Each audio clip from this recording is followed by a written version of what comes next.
Hi ಎಲ್ಲರಿಗೂ ನಮಸ್ಕಾರ. ನನ್ನ ಹೆಸರು ರವಿಕುಮಾರ್ ಅಂತೇಳಿ. ಇವತ್ತಿನ ಒಂದು ಅವೇರ್ನೆಸ್ ಇನ್ಫಾರ್ಮೇಷನ್, ಜಸ್ಟ್ ಒಂದು ಸಿಂಪಲ್ ಲೈನ್. ದಯಮಾಡಿ ಯಾರು ಪೂರ್ತಿ ವಿಡಿಯೋ ನೋಡಲಾರ್ದ ಸ್ಕಿಪ್ ಮಾಡಕ್ಕೆ ಹೋಗ್ಬೇಡ್ರಿ. ನಮ್ಮ ದೇಶದಲ್ಲಿ ಗಂಟೆಗೆ 350 ಮಂದಿಗೆ ಶ್ವಾನ ಕಡಿತ.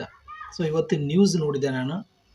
1 ಗಂಟೆಗೆ 350 ಜನರಿಗೆ ನಾಯಿ ಕಡಿತ.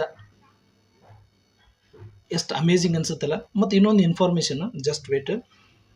4,04,000 ನಾಯಿ ಕಡಿತಕ್ಕೆ ಒಳಗಾಗಿರ್ತಕ್ಕಂಥವರ ಸಂಖ್ಯೆ 2023ರಲ್ಲಿ 4,04,000 ಅಂದ್ರೆ ಪ್ರೀವಿಯಸ್ ಇಯರ್, ಹೋದ ವರ್ಷ 4,04,000 ಜನರಿಗೆ ನಾಯಿ ಕಡಿದಿದೆ ಅಂತೇಳಿ ಇನ್ಫಾರ್ಮೇಷನ್. ಮತ್ತು ಇನ್ನೊಂದು, ವರ್ಷಕ್ಕೆ 20,000 ಜನ ನಾಯಿ ಕಡಿತಕ್ಕೆ ಬಲಿಯಾಗ್ತಾರೆ, ಅಂದರೆ ಸಾವನ್ನಪ್ಪಿದ್ದಾರೆ ಕೊಡ್ರಿ. ಆಮೇಲೆ ಇಲ್ಲಿ ಒಂದು ಇನ್ಫಾರ್ಮೇಷನ್ ಕೊಟ್ಟರೆ, ದೇಶದಲ್ಲಿ ಶ್ವಾನ ಕಡಿತದ ಪ್ರಕರಣಗಳು 2021ರಲ್ಲಿ ಎಷ್ಟಿತ್ತು, 22, 23, 24ಕ್ಕೆ ಎಷ್ಟು ಶ್ವಾನ ಕಡಿತ ಕೊಡ್ರಿ. ನಾಯಿ, ಯಾರು ಕನ್ಫ್ಯೂಷನ್ ಆಗಕ್ಕೆ ಹೋಗ್ಬಿಡ್ರಿ. ಸೊ ನಾಯಿ ಕಡಿತದಿಂದ ಪ್ರತಿ ವರ್ಷ ಎಷ್ಟೆಷ್ಟು ಪ್ರಕರಣಗಳು ಉಂಟಾಗ್ಯಾವ ಅನ್ನೋದನ್ನ ತಿಳಿಸಾಕತ್ತಾರ. 2021ರಲ್ಲಿ 17 ಲಕ್ಷ ಜನ, 2021ರಲ್ಲಿ 17 ಲಕ್ಷ ಜನ ನಾಯಿ ಕಡಿತಕ್ಕೆ ಒಳಗಾಗಿದ್ದಾರೆ.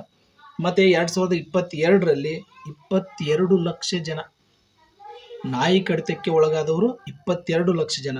ಆಮೇಲೆ 2023ರಲ್ಲಿ ಪ್ರೀವಿಯಸ್ ಇಯರ್ 30.43 ಲಕ್ಷ, 30,43,000 ಇದು ಶ್ವಾನ ಕಡಿತದ ಪ್ರಕರಣಗಳು ದಾಖಲಾಗಿದ್ದವು.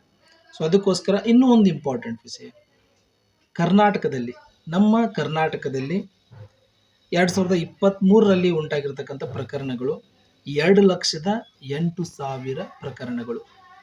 ಸೊ ಅದಕ್ಕೆ ಇಷ್ಟೆಲ್ಲ ಇನ್ಫಾರ್ಮೇಷನ್ ಕೊಟ್ಟಿದ್ದು ಅದಕ್ಕೆ ಅಂತಂದರೆ, ಬಿ ಕೇರ್ಫುಲ್, ಎಲ್ಲರೂ ಹುಷಾರಾಗಿರ್ರಿ.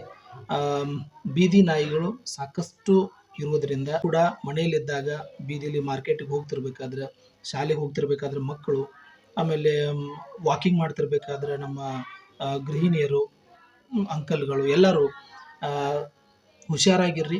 ನಾಯಿ ಕಡಿತದಿಂದ ದೂರ ಉಳಿರಿ ಅಂತ ಹೇಳ್ತಾ ಈ ಒಂದು ಸಣ್ಣ ಇನ್ಫಾರ್ಮೇಷನ್ನ ಕೊಟ್ಟಿದ್ದೀನಿ. ಇಷ್ಟ ಆದ್ರೆ ಲೈಕ್ ಮಾಡಿರಿ. Thank you.